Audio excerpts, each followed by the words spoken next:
अब जिम्मेदारी हरियाणा सरकार की है, तुरंत फास्ट ट्रैक कोर्ट में ले जाए और उसको जल्द से जल्द फांसी की सजा मिले, तभी अभिषेक की, संजय की, शक्ति सिंह और हमारे होमगार्ड के 2 सिपाही, इनकी आत्मा को शांति मिलेगी।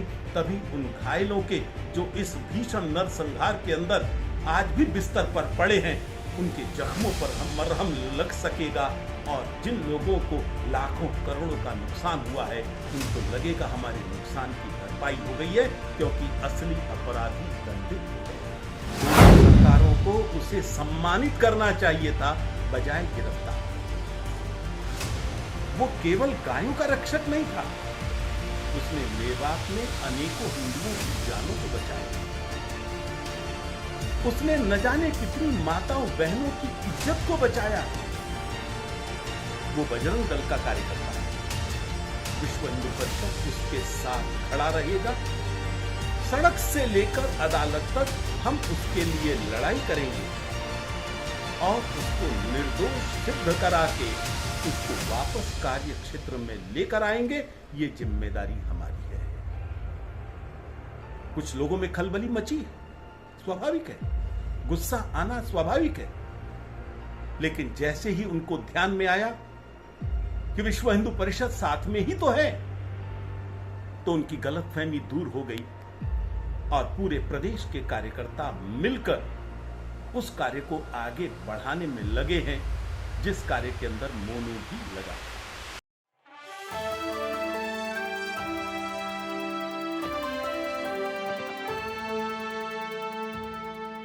मोनू मानेसर की गिरफ्तारी बहुत दुर्भाग्यपूर्ण है।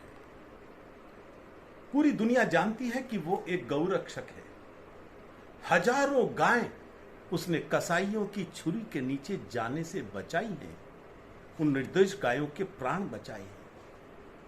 हरियाणा में, राजस्थान में, दोनों में गौ हत्या पर पाबंदी है और सबको पता है कि जो व्यक्ति कानून की रक्षा करता है उसको गिरफ्तार नहीं किया जाता, उसको अपमानित नहीं किया जाता, उसको सम्मानित किया जाता है। दोनों सरकारों को उसे सम्मानित करना चाहिए था, बजाय गिरफ्तार करने के। वो केवल गायों का रक्षक नहीं था, उसने मेवात में अनेकों हिंदुओं की जानों को बचाया है। उसने न जाने कितनी माताओं बहनों की इज्जत को बचाया है।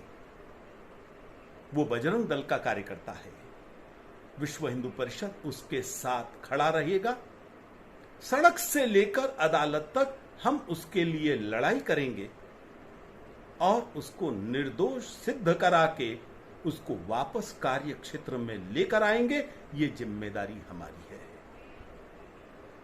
कुछ लोगों में खलबली मची है, स्वाभाविक है, गुस्सा आना स्वाभाविक है, लेकिन जैसे ही उनको ध्यान में आया कि विश्व हिंदू परिषद साथ में ही तो है, तो उनकी गलतफहमी दूर हो गई और पूरे प्रदेश के कार्यकर्ता मिलकर उस कार्य को आगे बढ़ाने में लगे हैं, जिस कार्य के अंदर मोनू भी लगा था।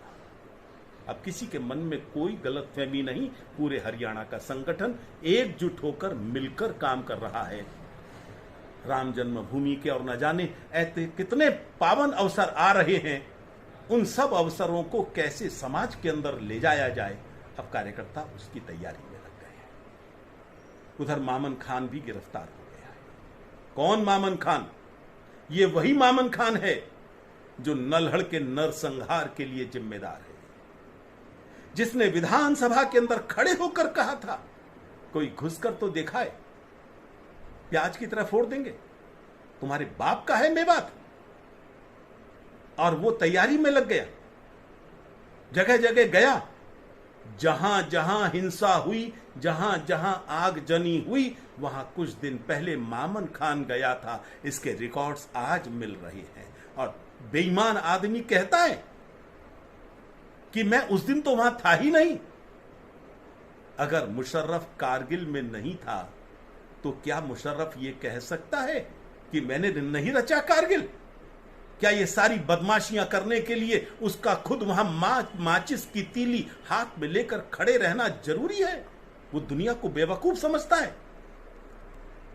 अब जिम्मेदारी हरियाणा सरकार की है, तुरंत फास्ट ट्रैक कोर्ट में ले जाए और उसको जल्द से जल्द फांसी की सजा मिले, तभी अभिषेक की, संजय की, शक्ति सिंह और हमारे होमगार्ड के 2 सिपाही, इनकी आत्मा को शांति मिलेगी। तभी उन घायलों के जो इस भीषण नरसंहार के अंदर आज भी बिस्तर पर पड़े हैं, उनके जख्मों पर मरहम लग सकेगा और जिन लोगों को लाखों करोड़ों का नुकसान हुआ है उनको लगेगा हमारे नुकसान की भरपाई हो गई है, क्योंकि असली अपराधी दंडित हो गया है। कुछ कांग्रेस के नेता कहते हैं मामन खान का इसमें हाथ में नहीं है, हाथ नहीं है। क्या उन्होंने कभी कहा है कि जगदीश टाइटलर का हाथ है? क्या कभी कहा है कि कमलनाथ का हाथ है सिखों के नरसंहार में? अरे आजादी के बाद अधिकांश दंगों में, अधिकांश नरसंहारों में कांग्रेस या कांग्रेस से निकले हुए लोगों का ही हाथ रहा है। कभी उन्होंने कहा है? क्यों याकूब मेनन के पक्ष में कांग्रेस के इतने वकील खड़े हो जाते हैं? मैं कह सकता हूं आतंकवादियों के साथ कांग्रेस का हाथ हमेशा रहा है। मामन खां के साथ भी इनका हाथ है। और बाकी जिनके नाम आ रहे हैं वो कौन है? क्या वो कांग्रेस के नहीं है? जिन लोगों ने कहा था चिंदी चिंदी कर दो पुलिस वालों की पकड़कर, वो कांग्रेस का नहीं है? इसलिए इनको अपने चरित्र को ध्यान रखना चाहिए और यदि चाहते हैं कि देश की जनता इनको सजा ना दे तो इनको अपनी गलतियों से तौबा करनी चाहिए और मामन खां जैसे लोगों को स्वयं आगे आकर कहना चाहिए ये अपराधी हैं, इनको सख्त से सख्त सजा दीजिए। हम कानून के साथ हैं, अपराधियों के साथ नहीं। कुछ पार्टियां इन बलिदानियों के शवों के ऊपर, लाशों के ऊपर राजनीति करना चाहती हैं वोट बैंक की। इनेलो जैसे संगठन कहते हैं क्योंकि उन्हें मुसलमानों का वोट चाहिए, हिंदुओं को जिम्मेदार ठहराएंगे। जिनकी हत्या हो गई उन्हीं को जिम्मेदार मानोगे अपनी हत्या के लिए? तुम्हें शर्म नहीं आती? क्या मुसलमान के अलावा कोई और नहीं रहता? क्या तुम हिंदू नहीं हो? क्या ताऊ देवीलाल की आत्मा तुम्हारे इन कारनामों के लिए रोती नहीं होगी? मुझे लगता है तुम्हें शर्म आनी चाहिए। और मुस्लिम वोटों के लिए लाशों पर राजनीति करते हो, देश तुम्हें कभी क्षमा नहीं